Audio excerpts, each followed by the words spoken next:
선문의 제1서라고 하는 벽암록에 보면은 달마 스님에 대한 전적이 나오고 있습니다. 달마 스님은 저 남인도 향지국의 왕자 출신입니다. 서성 바냐다라 존자를 만나서 법을 인가받고 이 선법을 동토에 전할 그런 어떤 사명감을 가지고 해로를 통해서 중국 광동성을 통해서 당시에 양나라, 중국 양나라죠. 양나라 무제가 통치하고 있던 그 근업, 지금 말로 하면 이제 남경입니다. 남경. 계명사라 그러죠. 계명사.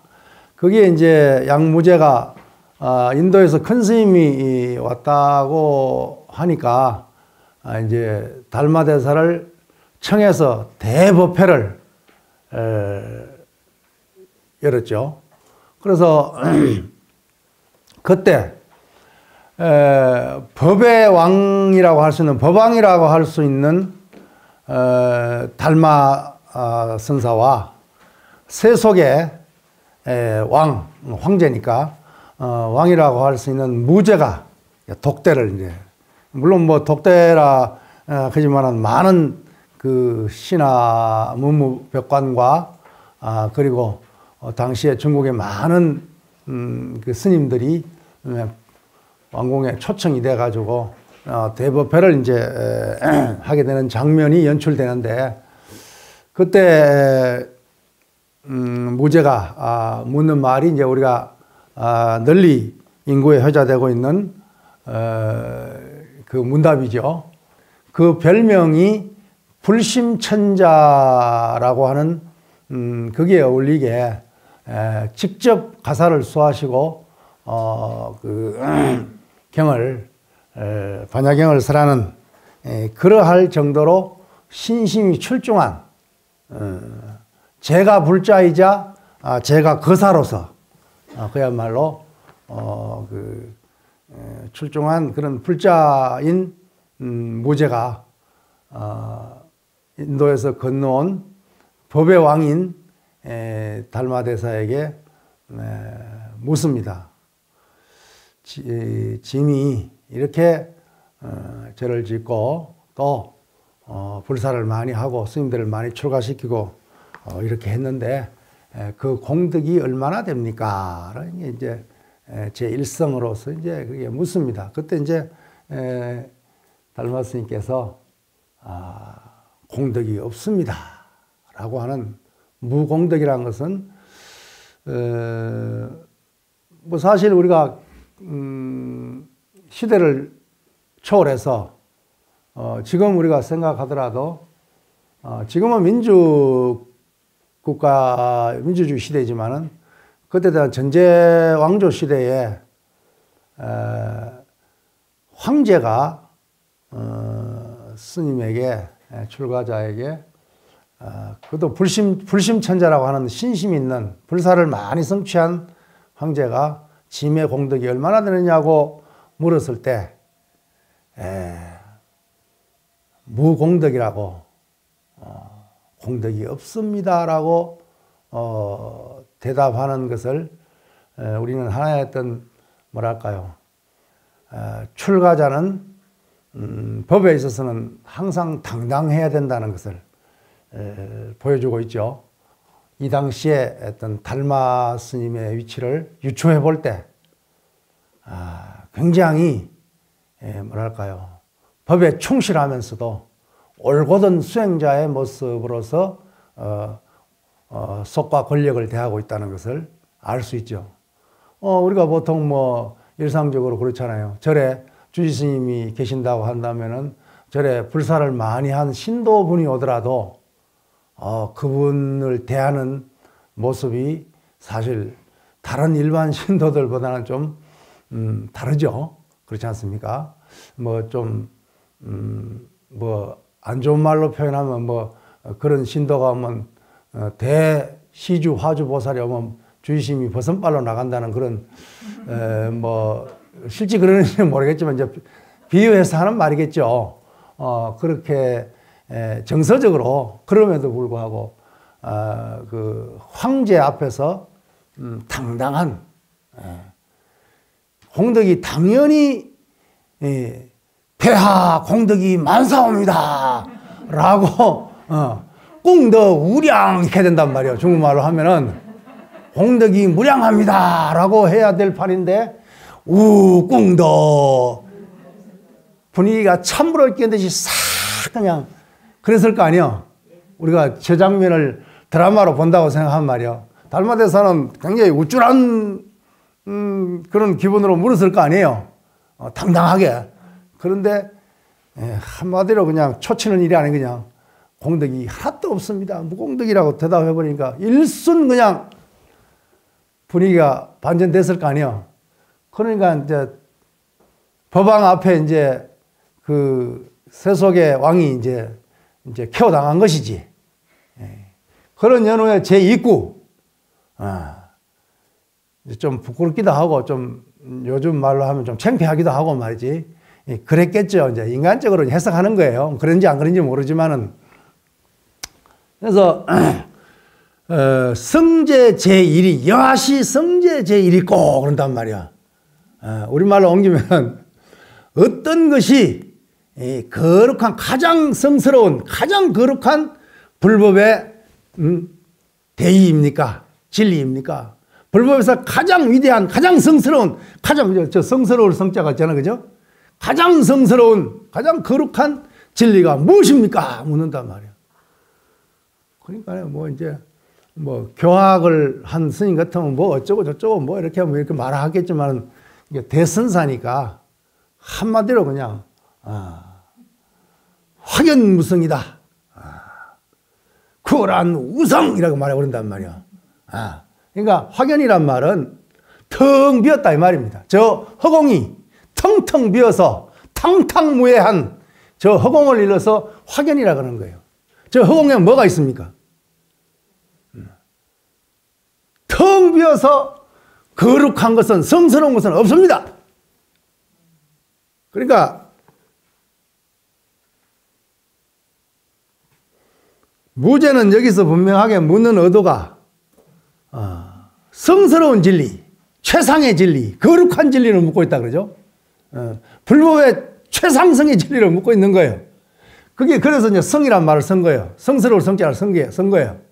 그러니까 이거는 분별상에 있어 가지고는 분별 가치에 있어 가지고는 성스럽다, 거룩하다, 거룩하지 않다라는 것이 성립될 수 있겠다, 그죠? 그렇잖아요. 양변이 성립될 수 있단 말이지. 그러나 진리의 본상에서는 뭐예요? 양변을 여인 것이 중도의 가르침이 바로 거룩한 진리이기 때문에 그대가 성스러운 진리를 물었지만은 그러나 성스러운 진리는 애초에 없다. 건강경식으로 말하면 안욕따라 삼약삼불이라고 하는 것은 무효정법이다. 정한 바 없는 그 법이 안욕따라 삼약삼불이다. 거룩한 법이라 딱 정해져 있는 게 아니다 라고 말하고 있는 거예요. 여기서 거룩하다, 거룩하지 않다, 너다, 나다, 옳다, 그러다 라는 이 양변에 빠져버리면 이건 진리가 아니다. 이건 불법이 아니다. 그대가 다시 말하면 묻는 질문 자체가 잘못됐다 라고 지금 이야기하고 있는 거예요. 저 허공이 네가 내가 어디 있느냐? 저 허공이 거룩하고 거룩하지 않는 게 어디 있느냐? 라고 이야기하고 있는 거예요 지금. 여기서부터는 이제 백암록 제1칙으로 등재되어 있는 말씀이에요. 확연무성이라. 그러니까 한 번도 아니고 연거푸 지금 케어되고 있다 그러죠. 그러니까 약간 내가 생각해도 좀 뿔따고 나겠다 그죠? 뿔따고 이게 표준말입니까?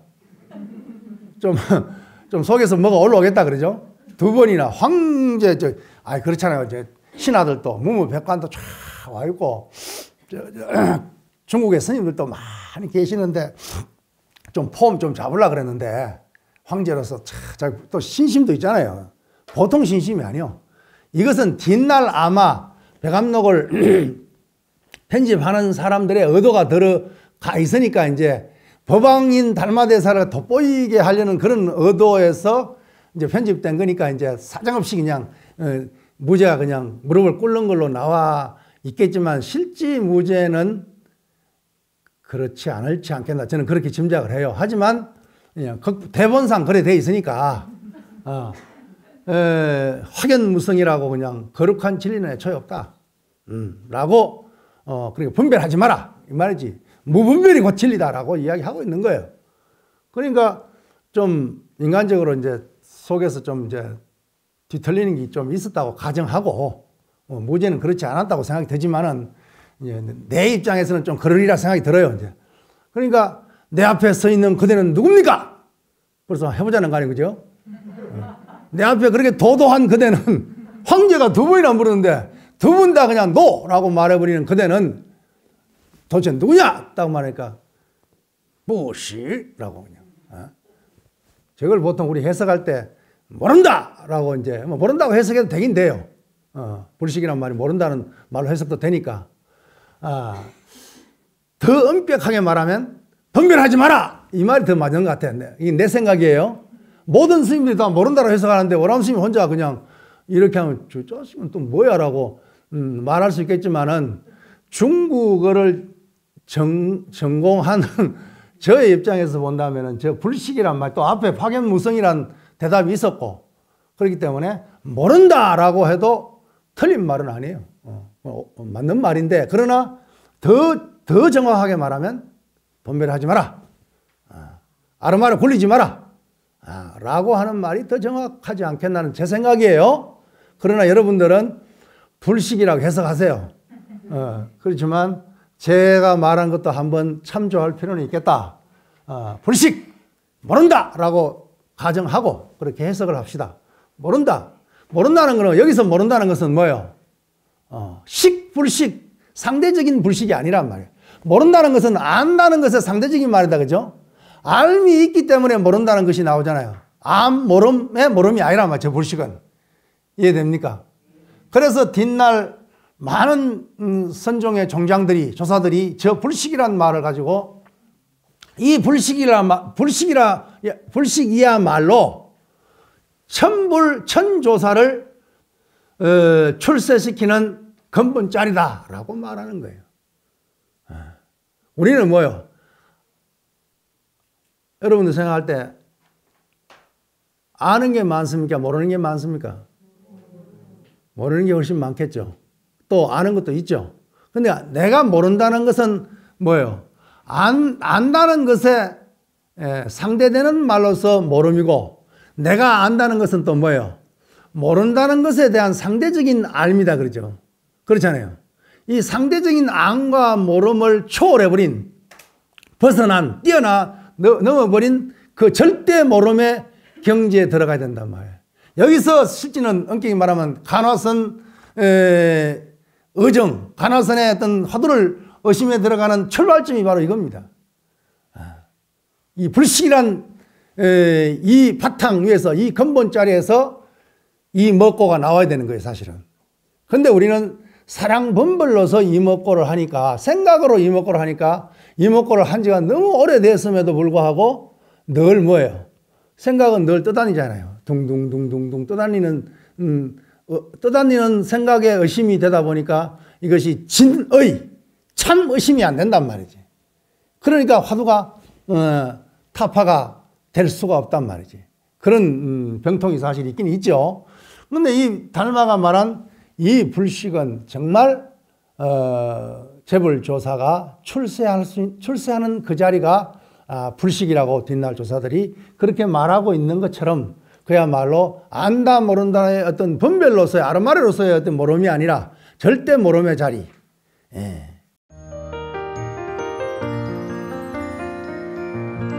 뒷날 척천무가 훗날 많이 훗날 척천무가 북종의 신수대사를 청해가지고 국사로 모십니다. 국사로 모신단 말이지. 모시니까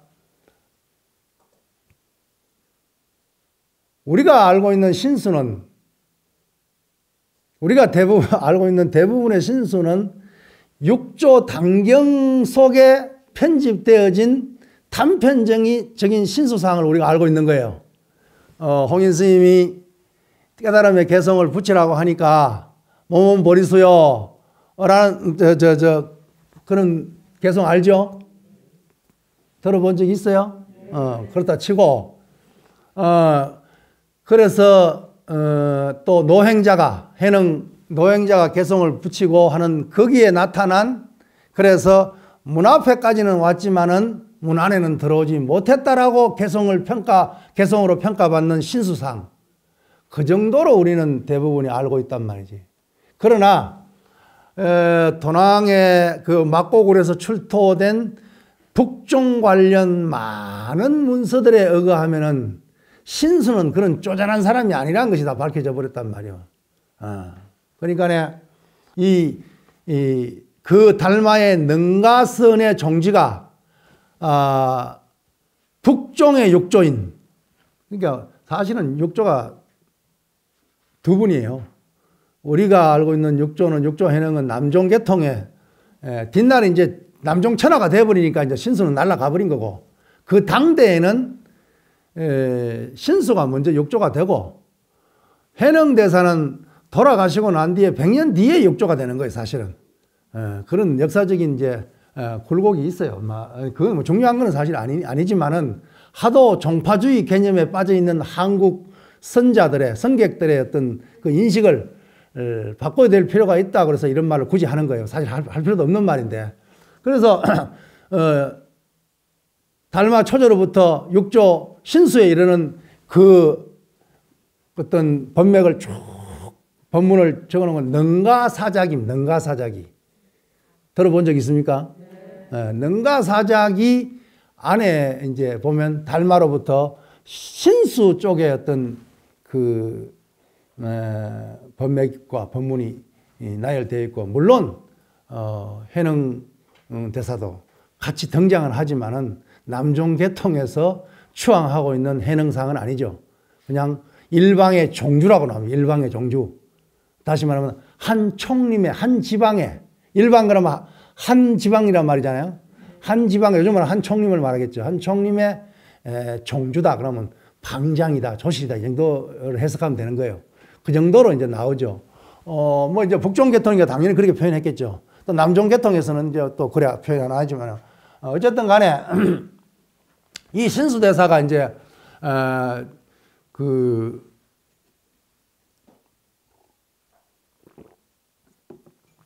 국사가 돼가지고 양경의 법조예요. 그때는 서울이 두 개죠. 장안과 낙양, 양경의 법조란 말이지. 그리고 국사 자리에 있거든. 그리고 인품이 굉장히 훌륭했던 것 같아요. 어떤 말을 하냐면은 척천무에게, 황제잖아요. 저 내 사형님 가운데 아주 훌륭한 분이 계신다. 그분을 모셔다가 국사로 모셔야 됩니다. 저는 저 시골로 저기 저 도문사라는 절이 있어요. 옥천사라고, 천태종의 본산인 옥천사가 있고 그 바로 옆에 도문사라는 절이 있어요. 그게 신수 스님이 거기 계셨거든. 거기 계시는데 나는 도문사로 돌아가겠습니다 이런다. 그러니까 척천무가 신수 스님을 얼마나 좋아했던지 안 놔줘요.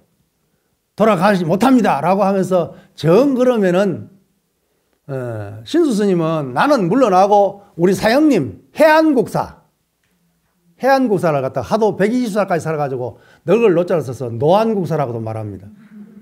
해안국사를 모셔다가 국사로 시키면 좋겠습니다 라니까 나는 물러가겠습니다. 그러니까 안 됩니다. 국사께서는 못 가십니다. 정 하시고 싶으면 국사를 두 분으로 모시겠습니다. 그래가지고 해안국사를 청에다가 두 분이 같이 국사를 해요. 그리고 좀 있다가 또 이제 신수 스님이 저 남방에 가면, 광동에 가면은 내 사제가 있는데 이름을 해능이라고 그런다. 이분이 우리 스승에게 인가를 받은 분이다. 가사를 받은 분이다. 그런 말을 해요. 가사 받은 건 사실인가 봐. 가사를 전수받은 인가 제자입니다. 나보다 더 훌륭합니다. 이분을 모시다가 국사로 오셔야 됩니다. 이런단 말이에요. 그래가지고 사자를 갖다가, 사신을 갖다가, 사신 그래야 되나, 사자 해야 되나. 사자를 3번이나 보내요. 보내니까 해능이 그때마다 칭병 거절합니다. 나는 시골에 조용히 사는 늙은인데 내가 어찌 장안의 국사라고 하겠느냐. 나는 병들고 늙어서 못 갑니다. 사실은 신수보다 나이가 훨씬 적은데 신수와 신수가 그때가 한 99세, 100세 정도 됐고 해안국사가 3살 많은가 그래요.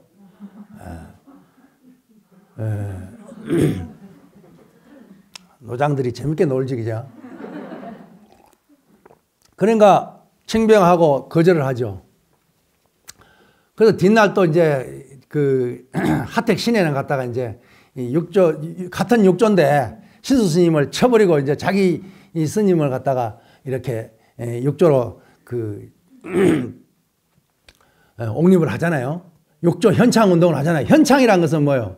현창이라는 것은, 육조 현창 운동이라는 것은 육조가 안 됐기 때문에 육조로 올리는 걸 현창 운동이라 그래요. 그 말뜻을 잘 알아야 돼. 그때 당시는 누구예요? 신수가 육조란 말이에요. 그런데 자기 스님을, 해능 스님을 갖다가 이제 하려고 이렇게 이제 육조 현창 운동을 하면서 했는 말 중에 하나가, 저 북종의 신수는 황제가 부른다고 볼 달려갔다. 그러나 우리 스님은 황제가 불러도 볼 달려가지 않았다. 당당하게 자리를 지켰다라고 이제 또 이제 자기 스님을 치켜 세우는 장면이 나와요. 참 재밌어, 이거 보면은. 어쨌든 여기서 이제 우리는 객관적으로 봤을 때 해능 스님이 워낙 출중한 분이니까 해능 스님은 치켜 올리지 않아도 너무나 그냥 공중에 떠 있는 분이니까 그냥 놔두고, 신수 스님이 그냥 장안에 딱 당도하니까 척천무가 자기가 타는 꽃가마 있잖아요. 대당국의 꽃가마는 드라마 같은 데 보니까 어마어마하더라고. 그걸 다 내가 당신은 걸어가요. 모시러. 장안 그 넓은, 거기서 보통 황제가 가마를 타고 가지 걸어가는 일이 잘 없거든. 다 걸어가면서 그냥 이렇게 받들어 모시는, 그냥 척천무도 삼인이 출신이거든. 물론 자의로 한 건 아니지만은, 위에 아버지 황제 이래가지고 역사 이야기하면 복잡하고, 하여튼 신분 세탁하는 과정에서 비구니를 한번 갔다 온 적이 있어요.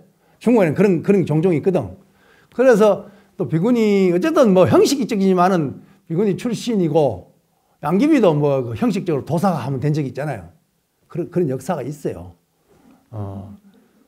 역사를 알면 재밌는데, 어쨌든 그렇다 치고, 비구니 형식적으로 출신이니까 그냥 신심이 있어요.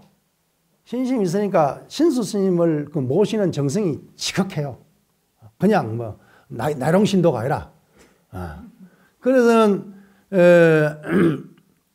지극하게 모시니까 국사면은 권력을 행사하려면 이런 행사할 수 있죠. 그러나 신수 스님은 그런 인격의 소유자가 아니에요.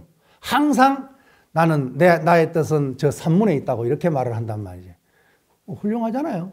요즘 우리가 봐도 다른 도의 경지는 알 수가 없고, 우리가 이런 어떤 문헌적인 걸 통해서 우리가 살펴보더라도, 아니 국사 자리를 갖다가 사양하고 사형님을 모셔야 된다 그러고 사제를 모셔야 된다 그러면, 이건 내가 방장에 있는데 나는 덕이 모자라고 수행이 부족하고 우리 사형님 방장으로 모시자 그러고, 내 사제를 모시다 그러고, 저 오대산에 가면 훌륭한 스님 계시는데 그 스님을 방장으로 모시자 그러고 종종으로 모시자 그러고, 이렇게 돼야 이게 올바른 수행 가풍 아니야? 수행 문중이? 나는 그렇게 생각을 해요. 그런데 요즘 우리 세태가 그러냐고. 속인이라 하면 저는 속인이라는 말을 잘 안 쓰는데, 스님도 속인이 될 수 있고 제가자들도 탈속인이 될 수 있는 거예요. 그러니까 속인이라는 말을 우리가 함부로 써서 되는 말은 아니지만, 일반 세속에서도 사양하잖아요. 사양의 미가 있잖아요. 근데 출가자가 서로 그 명예스러운 자리라고 서로 하려고 싸우는 것은 이건 굉장히 출가자다운 모습이 못 되는 거예요. 옛날 우리 선배 스님들은요, 주지하라 그러고 그러면 딱 이렇게 공사에서 주지 소임을 딱 시켜놓으면 이튿날 아침에 딱 그냥 신발 딱 거꾸로 딱 해놓고는 가고 없어. 우리 어릴 때마다 그걸 봤어, 내가. 눈으로. 그런데 요즘은 서로 하려 그러니까, 주지도 서로 하려 하니까 선거가 해야 되잖아. 투표해야 되잖아. 참, 아무리 민주국가고 뭐 이렇다, 뭐 시대가 변했으니까 또 그게 뭐 발맞춰 나는 것도 나쁘지는 않겠지만은, 그러나 100번 양보해서 그것을 우리가 수용한다 하더라도 그래도 스님이 훌륭하시니까 스님이 하셔야죠 라는 것이 우리 풍토가 수행 어떤 가풍이 그래야 된다면 얼마나 아름답겠어. 이 지구상에 아름다운 곳이 한 군데는 남아 있어야 되잖아요. 안 그래요?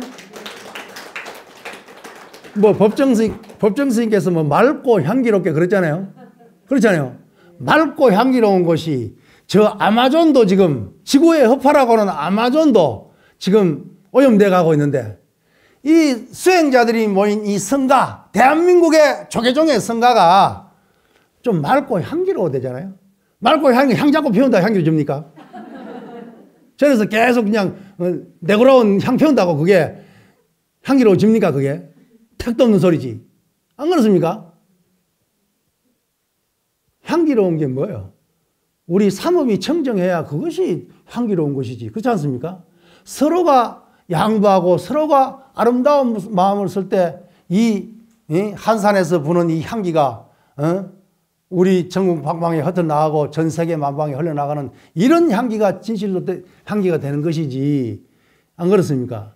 그런 의미에서 나는 이 신수 스님의 이 행적은 대단히 아름다운 모습이라는 생각이 들어요. 얼마나 훌륭합니까? 내가 백송선회 할 때 이래가지고 신수를 막 이렇게 칭찬하니까 신수를 복권해야 된다고 내가 이야기했거든. 신수는 너무 가치 평가절하가 되어 있다. 우리가 알고 있는 신수는 이건 잘못 알고 있다. 신수를 객관적으로 평가해야 된다. 육조 해능 스님도 너무나 훌륭한 분이니까 그 저수를 갖다가 경이라 하자, 경. 당경이라 하자, 당경. 아니, 스님이 말씀하신 거 어록이지 경이라 소리 안 하잖아요. 그럼 육조 스님은 너무 훌륭한 분이니까 우리 칭찬 받을 만큼 받았어. 그러니까 이제 너무 평가절하된 신수 현창 운동 할까지는 없고, 어쨌든 바르게 평가하자는 그런 입장인데, 백성선에서 내가 이런 말을 했더니 저 뒤에 앉은 노비구니 스님께서 할 말 있습니다. 한참 강의하는데, 스님 할 말 있습니다. 예, 하십시오. 했더니 또 일어나서 오람스님은 오람스님은 뭐 오람스님 멋대로 그렇게 신수 복권 운동을 하느냐고. 그런 적이 있었어요. 아니, 내가 복권 운동하는 게 아니고 이미 법안종의 제3조이신 3대 조사이신 연명 연수선사께서 이미 종경록에 신수는 너무 과소평가되어 있으니 신수는 복권되어야 된다라고 이미 말씀하셨다. 천년 전에 이미 그런 일이 있었는데 내가 천년 후에 내가 좀 떠드는 거 이걸 가지고 말이지 삿대질을 할까지는 못 된다 라고 내가 말한 적이 있어요. 어쨌든 이거 뭐 방담이지만은 어쨌든 근데 내가 왜 신수 스님 이야기를 했죠? 그때 그 어떨결에 국사로 불려온 해안선사께서 척천무가 문서입니다. 나이가 워낙 뭐 100몇 살이니까 103살인가 그때 당시에. 스님 원래 연세가 몇 살입니까? 연세가 어떻게 되십니까? 물었단 말이야. 그러니까 그때 또 이 말이 나와요. 불식이란 말이 나와. 모릅니다. 모른다. 이런 말이 나와요. 왜 모르십니까? 이래 묻죠. 그러니까 나이라고 하는 것은 저 원과 같다. 세상에 오고 가는 것은, 세상에 태어나고 또 세상을 떠나가는 것은, 오고 가는 것은 저 원과 같다. 고리와, 그래서 그것은 원이라고 표현하고 고리라고 말합니다. 고리 환자. 고리와 같다. 원과 같다. 저 원이 어디가 시작이고 어디가 끝이냐? 무시무종이다. 그러니 어느 점을 찍어가지고 나이가 몇 살이라고 할 수 있겠느냐? 라고 말하면서 동시에 나이란 것은 물거품과 같다. 물거품이 일어났다 사라지는 것이 다만 헛개비 일은 것이지, 그 헛개비 물거품이 일어났다 사라지는 데 나는 관심이 없기 때문에 내 나이가 몇 살인지 모른다 라고 말을 하고 있단 말이지. 그 불식이란 말 하려고 이렇게 긴 말을 사실 했는데, 또 뒷날 또 조조 스님도 불식이란 말을 하죠. 근데 종문에 이제 불식이란 말이 아주 그냥 그야말로 아까 쉐불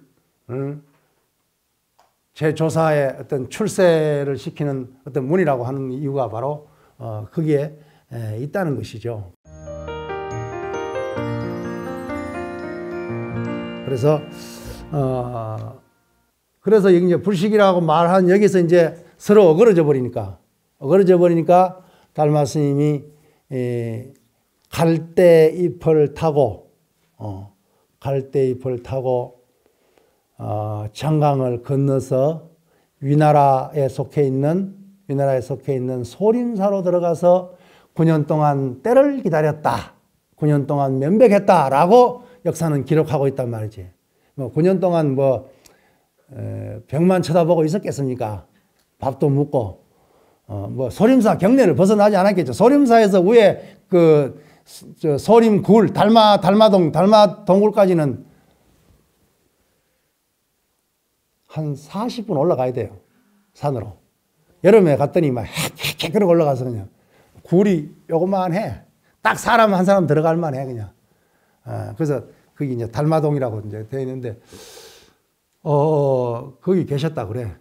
그래서 9년 동안 기다려서 강태공처럼 9년 동안 모양 없는 낚싯대를 들이우고 사람을 낚으려고 기다린 거란 말이에요. 이런 이야기들은 방금 한 이런 백암록에 등재되어 있는 이런 이야기들은 선종 초조의 위상을 강화하기 위한 어떤 뒷날 가필되어진 그러한 내용들이 아니겠는가라고 추정을 하는 거예요. 실제 만났는지 안 만났는지는 몰라요. 모르지만 사실은 요즘 또 요 근래 와가지고 달마 스님이 돌아가셔가지고 웅이산에 장사 지냈다는 것은 문헌이 있는데, 웅이산에 그 묘가 발견이 안 돼가지고 가짜라고 생각했는데, 요 근래 와서 웅이산 달마 묘가 발견이 돼 버렸어요. 수유청리란 말 알잖아요. 달마 스님이 장례를 지냈는데 저 송운이라는 사람이 인도에 사신으로 갔다가 오다가 캐시미르 이제 총령이라 그러잖아. 총령. 캐시미르 그 파미르 공원에서 또 마주쳤단 말이야. 대사 어디 가십니까? 나 고향으로 가네. 그거 이제 저 막대에다가 신화짝 딱 해가지고 수효청리라 그 말이라. 수 손에 휴대했다. 수휴 척 외짝 리 신리자 신 한짝 딱 들고 우리 그림에 백화에 많이 보잖아요. 가는 걸 보고는 빠이빠이 하고 왔단 말이야. 와서 장안에 와서 나 오다가 달마대에서 만난다. 그러니까 저 새끼 무슨 소리 하는 거야. 달마대 6개월 전에 돌아가셨는데. 그래가지고 달마 스님의 묘를 갖다 해체해 보니까 신한짝 맞다 난가 갔더라 하더란 말이야. 위대한 부활을 하셨잖아요. 이렇게.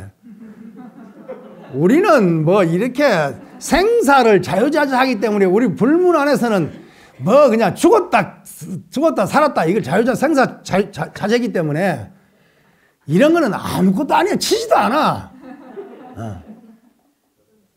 수유 정리하고 폼 잡고 그냥 고향으로 가는 걸 누가 딱 돈으로 봐버려서 그냥. 이것이 부활이지, 진짜로 하면은. 보통 스님들은 대부분 그냥, 큰 스님들은 좌탈인망 해버려, 그냥. 앉아서 가버린단 말이야. 저 벽송사에 그 어떤 사적지를 내가 쓰다 보니까, 벽송사로 있을 때 쓰다 보니까, 조실 스님께서, 나 오늘 갈란다. 섣달 금음날. 나 오늘 갈란다. 무슨 스님 이름이 갑자기 생각이 안 나네. 갈란다 하니까, 스님, 지금 섣달 금음날 바빠 죽겠네. 내일 설인데 가시면 초상치려고 바빠 어쩝니까? 오늘 가시면 안 됩니다. 아, 그래? 좀 이따가 갈란다. 초3일 때 가지고, 나 오늘 갈란다. 그러니까, 스님, 지금 정초기도 해야 되는데, 지금. 가시면은 지금, 우리 지금 정초기도가 1년 먹고 살아야 되는데, 지금 가시면 지금 어쩝니까? 알았다. 정초기도 끝나고 갈게.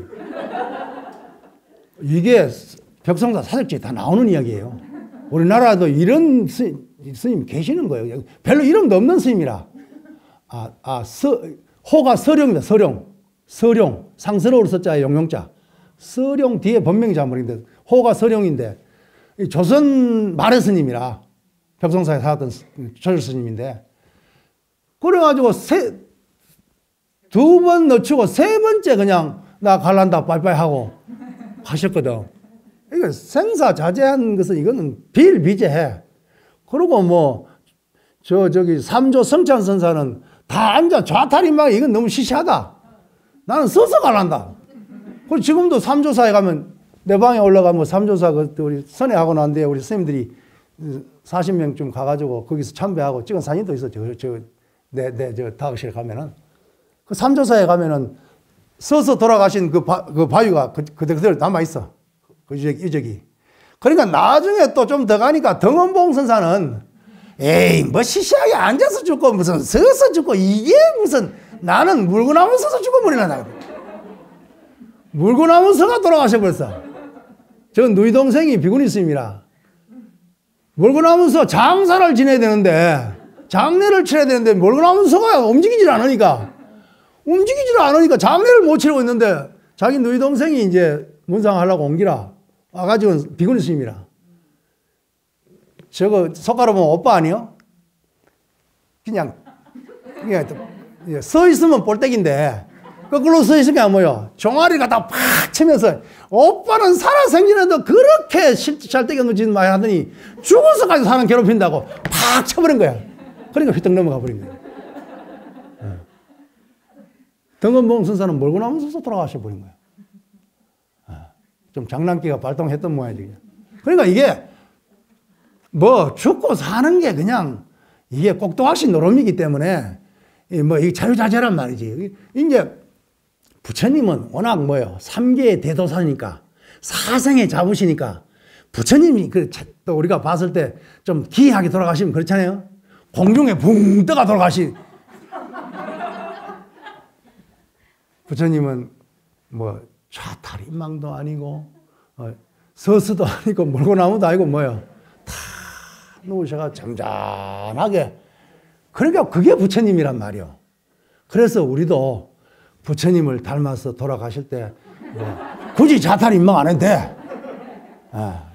굳이 뭐 서서 안 돌아가셔도 돼. 그냥 이렇게 항상 죽을 때 성성하게 깨어 있어야 돼. 죽음과 독대해야지.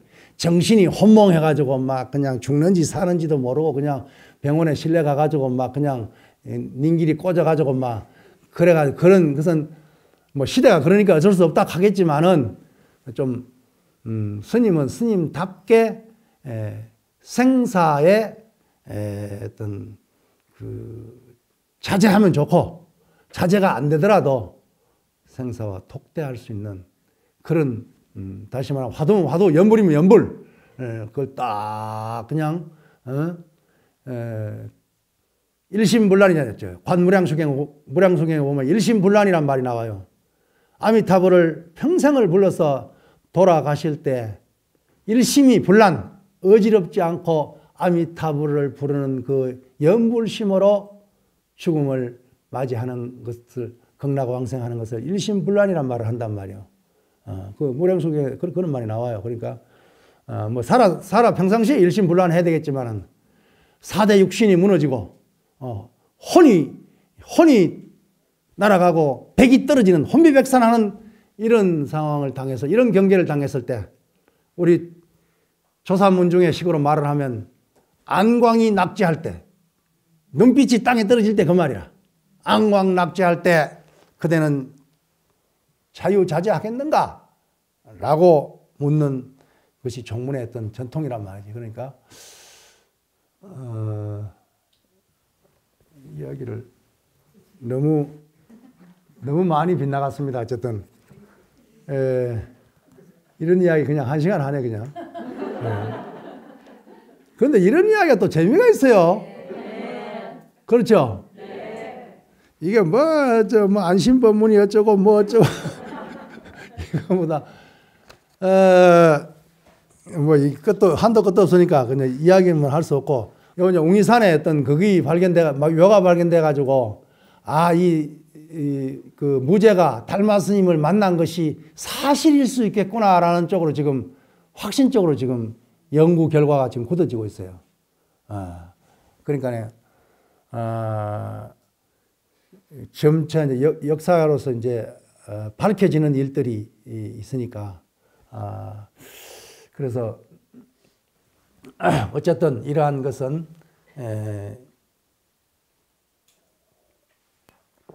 선종 초조로서의 어떤 권위를 장엄하는 또 뭐 실제로 그런 일이 없었다고도 또 우리는 단정 지을 수도 없는 거죠. 어쨌든 이러한 어떤 법문들이 뭐 1800년 전에 이런 일이 있었다라는 것으로서 고사로서에 거쳐버리면 이건 죽은 법문이 되는 것입니다. 내가 지금 달마가 돼서 무제를 독대하고 있고 내가 지금 현장에서 지금 이 현장의 경계에서 저러한 어떤 사실들이 독대됐을 때 나의 어떤 법문, 나의 어떤 일성 한마디가 지금 살아있을 때 그것이 진실로 살아있는 법문이 되는 것이지, 하나 이야기 그 거리로 거쳐버린다고 한다면 그건 죽은 법문이 되는 것이죠.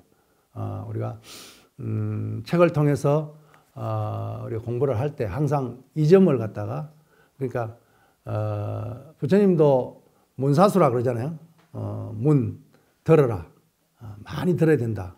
법문을 많이 들어야 된다. 뭐 물론 보는 것도 포함되겠죠. 들어야 된다. 그리고 들은 연후에는 깊이 사유하라. 선종에서는 생각을 많이 하는 걸 갖다가 아르마리로 깊이 하지만은 그 부처님께서 말씀하신 사유와 분별심으로서의 어떤 생각, 이것은 사실 다른 의미니까 깊이 사유해야 됩니다. 요즘 말로 하면 고민을 깊이 해봐야 됩니다. 고민하지 않는 자가 지도자가 되면은 골치 아픕니다. 그러니까 어쨌든 수행자는 법에 대해서 법 아닌 것이 어디 있겠습니까? 경계마다 다 법이거든. 한 굽이마다 다 법의 경계입니다. 여기에서 죽지 않고 살아있어야 된단 말이에요. 그러면 깊이 성찰하고 깊이 사유하고 깊이 고민해야 됩니다. 주지사하는 사람은 주지로서 고민해야 되고, 수자는 수자로서 고민해야 되고, 납자는 납자로서, 어떤 직책에 있는 사람은 그 직책으로서 자기 삶에 대한 끊임없는 사유가 있어야 된다. 그 사유 동시에 탁금이 이루어진다 말, 수가 이루어진다 그 말이죠. 그래서 부처님은 문, 사, 수 이렇게 분명하게 말씀하고 있는 것처럼 이런 법문의 내용도 우리가 깊이 사유해 볼 필요가 있다, 이런 생각이 듭니다. 그럼 이제 해가 스님으로 넘어가야 되겠죠. 해가 스님의 전적은 거의 없습니다. 달마 스님의 법문에 편성해가지고 해가 같이 등장을 하는 장면이 많이 나오죠. 그 달마 선사의 상수 제자로서 어떤 법을 인가받는다든가, 그리고 우리가 어제 이야기한 안심법문, 불안한 마음을 가지고 오너라 했을 때 마음을 차려도 없습니다. 그러면 이미 마음을 편안하게 해줬다. 이미 편안하게 해줬다는 것은 뭐예요? 본래 안심이다 그 말입니다. 안심법문의 취지는 뭐냐면 본래 안심이에요. 그리고 구경 안심이에요. 본래 안심이고 구경 안심이면 뭐예요? 평상 안심입니다. 일상 안심이다 그 말이에요. 안심인 것이지 본래 안심인데 지금 우리가 안심 못할 게 뭐 있어요? 천개만사량, 천가지 개교와 만가지 사량, 만가지 꾀를 내도 천가지 생각, 만가지 생각을 내더라도 그건 그림자에 불과하다, 헛개미단 말이지. 근데 거기에 우리는 다 목숨 걸고 있잖아요. 중생들은 거기에 목숨 걸고 있단 말이지. 그러니까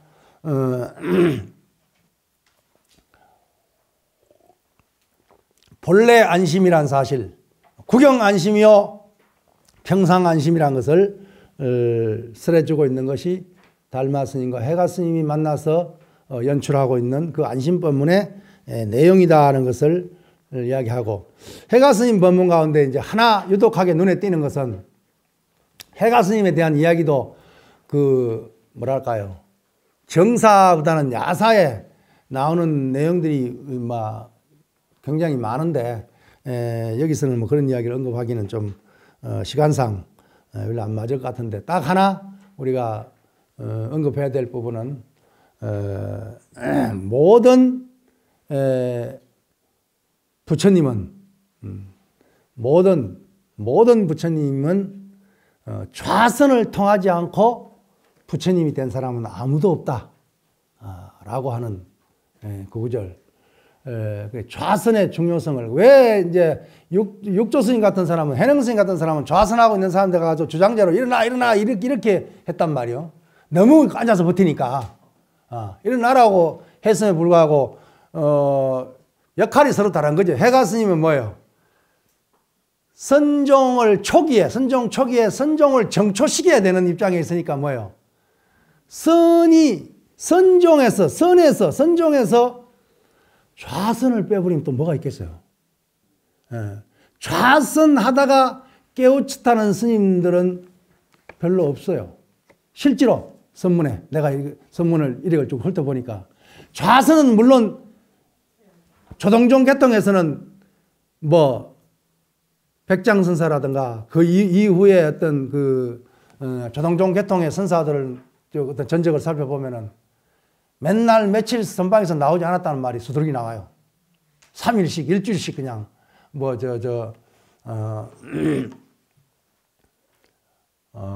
명말에 그 누굽니까? 요즘은 이렇게 기억이 퍼뜩퍼뜩 떠오르질 않아. 스님들 보면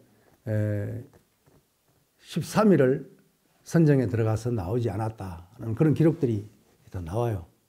그런데 보통 깨달음의 계기는 이렇게 경을 본다든가 아니면 포행을 하다가 어떤 경계가 왔을 때, 행각을 하다가 어떤 경계가 왔을 때, 영훈선사는 꽃을 보다가 깨우쳐졌고, 우리의 서산 스님께서는 저 지리산에서 남원을 가다가 그 중간에 황산벌에서 낮에 다구는 소리를 듣고 문득 깨달았다라고 그렇게 기록이 때 나오잖아요. 그렇잖아요. 그리고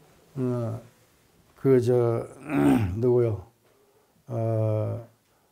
그 역대 조사들 보면 뭐 목침 떨어지는 소리에 뭐 불을 밝히고 있다가 불을 끄는 순간에 덕산 성간 스님 같은 사람, 뭐 하여튼 그 깨달음의 기연을 보면은 대부분 어떤 경계상에서 평상시에 좌선을 열심히 했겠지만은 경계상에서 깨달음을 얻는 그런 경우를 우리는 많이 보고 있죠.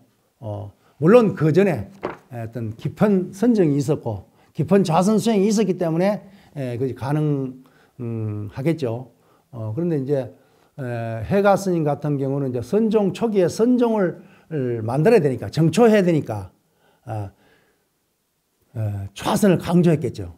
그렇죠. 해능 스님 때 가니까 시간이 이제 벌써 많이 흘렀잖아요. 흘러니까 너무 그냥 앉는 데 집중해 버리니까 안에 앉음의 내용이 중요한데 그 내용은 자체하고 오래 앉아 있는 것만이 능사를 여겨버리니까 자꾸 현영 스님은 일어나라 그래. 자꾸.